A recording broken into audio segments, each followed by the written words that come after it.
லிங்கம் வாஸ்து அன்பர்கள் அனைவருக்கும் சிவசரவணனின் அன்பான வணக்கங்கள். இன்றைக்கி நம்ம தெற்க பார்த்த ஒரு பிளான் அமைக்கிறோம். என்னென்ன கடைப்பிடிக்கணும், எப்படி பிளான் அமைச்சா சிறப்பு, எது மாதிரி தவிர்ப்பது நல்லது, அதை மாத்திரம் பார்க்க போகிறோம். அதுக்கு முன்னாடி நிறைய வரைபடங்கள் உங்கள் சேனல் பார்த்தோம் சார். தெற்கு பக்கம்தான் நிறைய டிராயிங்ஸ் கொடுத்துருக்குறீங்க, அதில் என்ன சிறப்பு அப்படின்னு நிறைய அன்பர்கள் என்கிட்ட கேட்டிருக்கிறாங்க. சவுத்து சரவணன்னு சொல்லுவாங்க. அடியன் பேர் சிவசரவணன் தான். தெற்கு பார்த்து தெற்கு வாசலில் தான் அடியன் இருக்கேன். மதுரையில் தெற்கு வாசலுங்கிற ஒரு பகுதியில் இருக்கேன். கோர்வையாக இருக்குது அவ்வளோதான், தவிர மற்றபடி ஒன்றும் கிடையாதுங்க.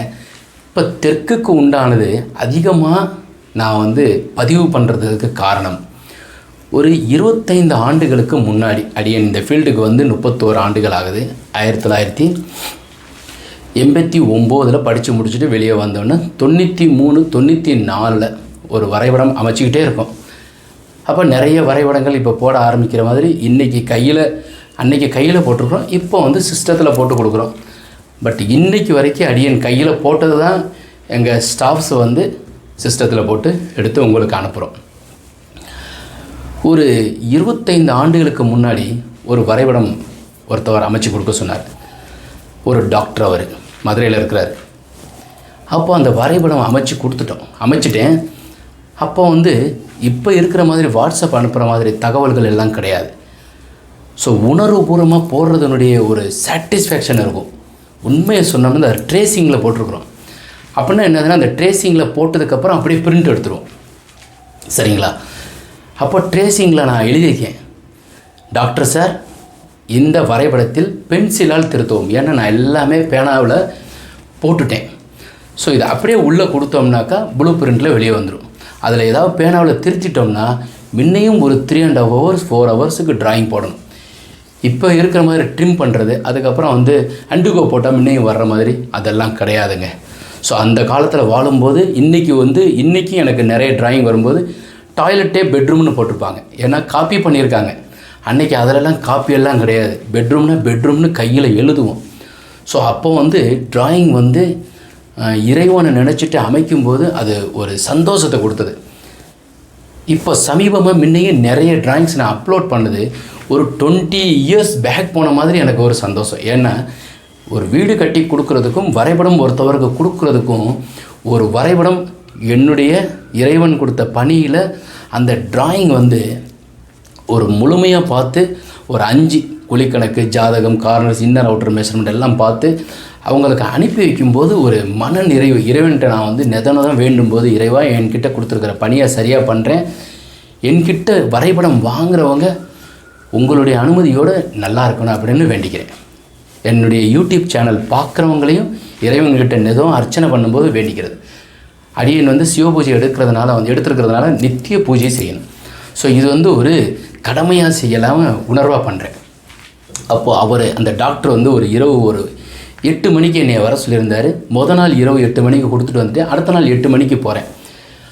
அந்த பேப்பர் ஃபுல்லாக பார்த்தோம்னா கம்ப்ளீட்டாக கொச்சன்னு எல்லாமே பேனாவால் கிறுக்கிட்டார். நான் அப்போ ரொம்ப லீனாக இருப்பேன். வீட்டுக்கு அவர் உள்ளே போகிறேன். அப்போ எங்களுக்கு கிட்டத்தட்ட வறுமையும் காரணம்னு வச்சுக்கலாம். அந்த ட்ராயிங் எல்லாம் முடிச்சு கொடுத்தா அவர் எவ்வளோ கொடுப்பாருன்னா 300 rupees கொடுப்பார். இன்றைக்கி நாங்கள் 2 ட்ராயிங் 6000 ரூபா வாங்குகிறோம். அன்றைக்கி மொத்தமே 300 ரூபா தான் கொடுப்பாங்க. ட்ரேசிங்கு பிரிண்ட் எல்லாம் எடுத்து கொடுத்துடணும். அப்போ அந்த டாக்டர்கிட்ட கேட்குறேன், சார் என்ன சார் நீங்கள் இந்த ட்ராயிங் ஃபுல்லாக நீங்கள் கிறுக்கிட்டீங்க அப்படின்னு சொல்லி கேட்குறேன். அவர் ஆமாம் என்ன அப்படின்னு, சார் நான் கீழே எழுதியிருக்கேன் நீங்கள் படிக்கலையான்னு கேட்டேன். எழுந்துச்சு வெளியே போன்ட்டார். ரொம்ப வருத்தப்பட்டுட்டேன். என்னடா இப்படி ஒரு நம்ம சிரமமாக இந்த படிப்பை நம்ம தேர்ந்தெடுத்தது தப்பா அப்படின்னு சொல்லிட்டு வருத்தப்பட்டேன். அப்புறம் உள்ளே போயிட்டார். அவர் திரும்பி வரும்போது நீங்கள் இன்னும் போகலையாப்பா அப்படின்ட்டு கேட்டார். போட்டுட்டு கொண்டுறதா இருந்தால் வாங்க, இல்லைன்னா வேண்டாம் பண்ணிட்டார். நேராக வீட்டுக்கு வெளியே பார்த்தோம்னா அப்போ சைக்கிள் தான் இருந்தது. கிட்டத்தட்ட எஸ்எஸ் காலனி டு வீட்டுக்குள்ளே போகிறதுக்கு ஒரு 3 கிலோமீட்டர் சைக்கிள் பஞ்சர் ஆயிடுச்சு. நடந்தே வீட்டுக்கு வந்தேன். வீட்டில் வந்ததுக்கப்புறம் அந்த ட்ராயிங் கண்ணை அடித்து பார்த்தோம்னா அப்படி அழுகே வந்துச்சு. அப்புறம் என்ன பண்ணுறது, அப்புறம் அம்மாக்கிட்ட சொன்னேன், இதெல்லாம் ஒன்றும் பெருசாக எடுத்துக்காது தம்பி, உன்னால் போட முடியும் போடுப்பா அப்படின்னாங்க. அப்புறம் நைட்டு ஒரு 10 மணிக்கு முன்னையும் ஃபுல்லாக உட்காந்து போட்டேன். இரவு 3 மணி ஆயிடுச்சு. அப்புறம் அடுத்த நாள் முன்னையும் ஒரு 8 மணிக்கு போயிட்டேன். அவர் வீட்டுக்கு போனேன். அவர் பார்த்தாரு. அப்போ நான் என்ன பண்ணிட்டேன்னா கொஞ்சம் உஷாராயிட்டேன். அந்த ட்ரேசிங் எல்லாமே பிரிண்ட் எடுத்துட்டேன்.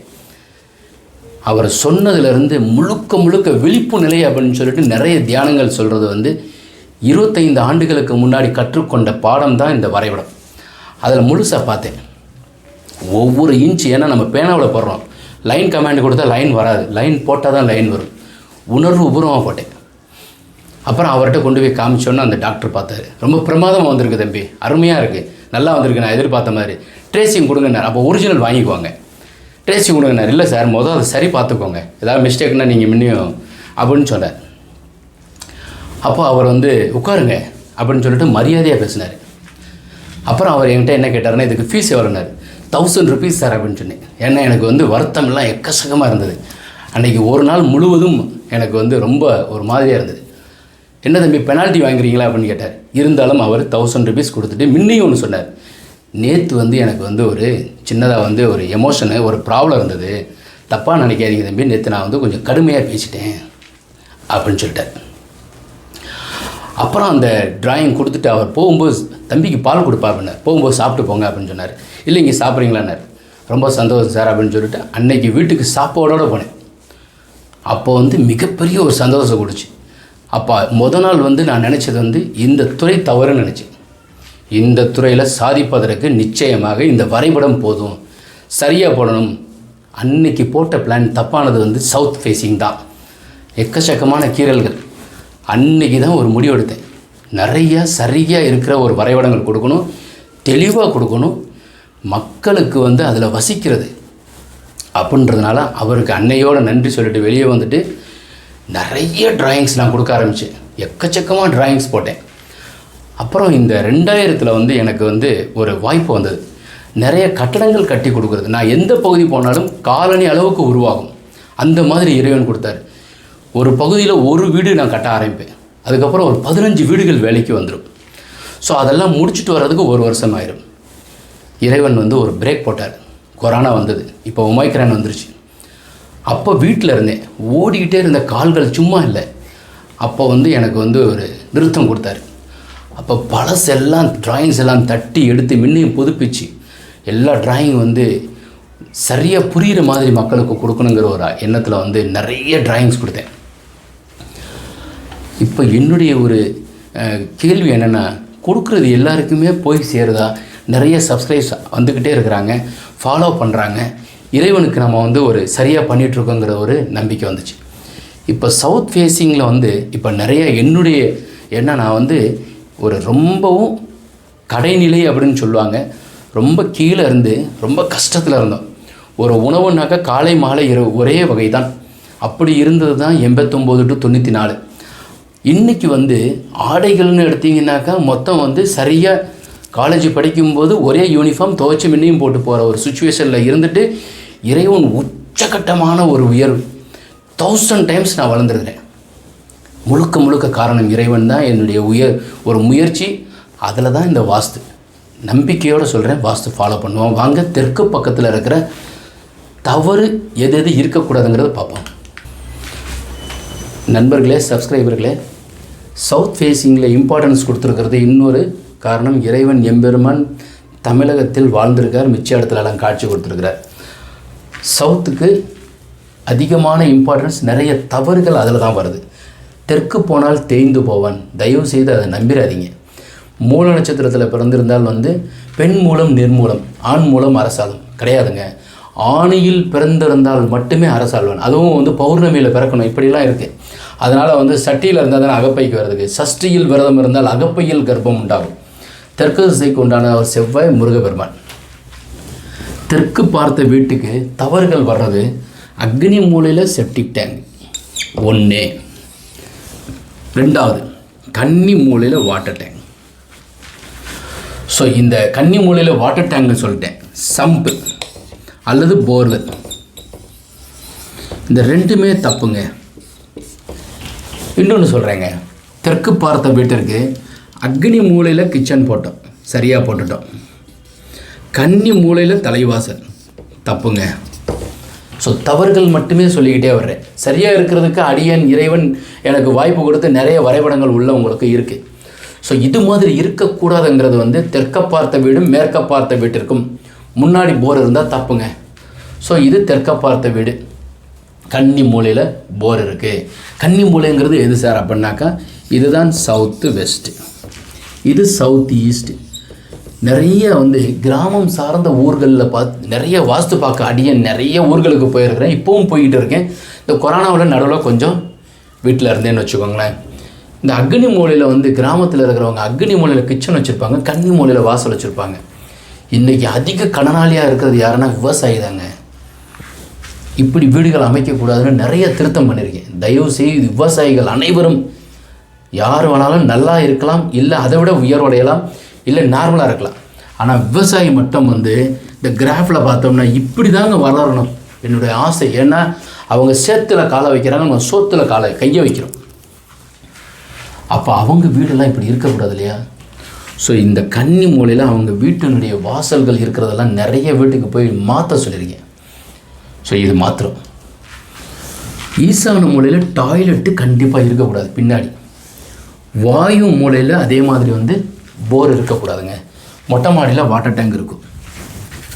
இந்த தெற்க பார்த்த வீட்டிற்கு நல்லா புரிஞ்சுக்கோங்க, தெற்க பார்த்த வீட்டிற்கு பெரும்பகுதி இன்றைக்கி வடநாட்டுக்காரங்க வடக்கே இருந்து தான், நார்த்தில் இருந்து தான் அவங்க சவுத்துக்கு வந்திருக்காங்க. ஆனால் நம்ம சவுத்தில் இருந்துகிட்டே சவுத்து பக்கம் வளரலை. இப்போ இப்படி தான் நமக்கு வீடு இருக்குது. சவுத் இது, நார்த்து, ஈஸ்ட்டு, வெஸ்ட்டு. சவுத் ஈஸ்ட்டுக்கு உண்டானவர் யார்? சுக்கிரன், சுவைக்கு உண்டானவர், பெண்களுடைய கர்ப்பப்பைக்கு உண்டானவர். அக்னி மூலை தப்பாச்சுன்னாக்கா இன்றைக்கி கண்ணாடி டிசைனாக விற்க ஆரம்பிச்சிட்டாங்க. நான் இந்த ஃபீல்டுக்கு 95லேருந்து 2000 வரைக்கும் 2000 வரைக்கும் கண்ணாடி அணிஞ்சிருந்தேங்க. 2000லேருந்து 2021 இன்றைக்கி வரைக்கும் கண்ணாடி போடலைங்க. ஸோ இது தேவையில்லை. ஏன்னா நமக்கு முகத்தில் முன்னாடி கண்ணாடியினுடைய பவர் தான் மாறிக்கிட்டு இருக்கே தவிர கண்ணாடியினுடைய உள்ளே இருக்கிற கண்ணினுடைய அப்போ என்னது, அக்னி மூளை தவறு ஏற்பட்டால் பெண்களுக்கும் ஆண்களுக்கு கண் சம்மந்தப்பட்ட ஃபைப்ராய்டு, இந்த இது சின்ன குளுக்கமாயின்னு சொல்கிறாங்க, ப்ரெஷர் வந்துருச்சுன்னு சொல்கிறாங்க. மனுஷனுக்கு வேணால் ப்ரெஷர் வரலாம், கண்ணுக்கு வருமா? இருக்குது. அக்னி மூளை தவறு ஏற்பட்டால் ஆண்களுக்கு கண் சம்மந்தப்பட்ட மிஸ்டேக்ஸ் வருது. தயவு செய்து அக்னி மூலையில் கிச்சன் தவிர வேறு எதுவும் இருக்க வேண்டாம். சரி, தெற்க பார்த்த வீட்டிற்கு வாசல் இங்கே வைங்க, இந்த இடத்துல ஒரு பெட்ரூம் வைங்க, இந்த இடத்துல நீங்கள் கிச்சன் வச்சுக்கோங்க, இது ஒரு பெட்ரூம் வச்சுக்கோங்க. டாய்லெட்டு உங்களுக்கு இந்த கன்னிமூலை சார்ந்ததில் இந்த இடத்துல டாய்லெட் வச்சுக்கோங்க, இது ஒரு டாய்லெட் வச்சுக்கோங்க, பெட்ரூம் வச்சுக்கோங்க, ஹால். இது பூஜை ரூம் வேணும்னா வச்சுக்கலாம். ஈசான மூலையில் இல்லைங்க, நார்த் ஈஸ்ட்டு. ஸோ இது ஒரு பெட்ரூம், இது ஒரு பெட்ரூம், கிச்சன், வாயுமூலை கிடையாது. பட் என்ன செஞ்சுருவாங்கன்னா இது அப்படியே இங்கிட்டு உள்டாவாக வந்துடும். அந்த மாதிரி இருக்கக்கூடாது. நிறைய வரைபடங்கள் அடியன் கொடுத்துக்கிட்டே இருக்கிறேன். ட்ராயிங் அமைச்சிருக்கீங்க அப்படின்னு சொல்லி வச்சுக்கோங்களேன், இந்த நம்பர்களுக்கு வாட்ஸ்அப் அனுப்பலாம். 9952167006 9003342 இந்த பிளானும் இந்த தகவலும் உங்களுக்கு பிடித்திருந்தால் லைக் பண்ணுங்கள், ஷேர் பண்ணுங்கள், கமெண்ட் பண்ணுங்கள், சப்ஸ்கிரைப் செய்யுங்க. வாஸ்துள்ள வீட்டில் வசிப்போம், வளமுடன் வாழ்வோம். மீண்டும் நாளை ஒரு அருமையான வரைபடத்துடன் சந்திக்கின்றேன். வணக்கம்.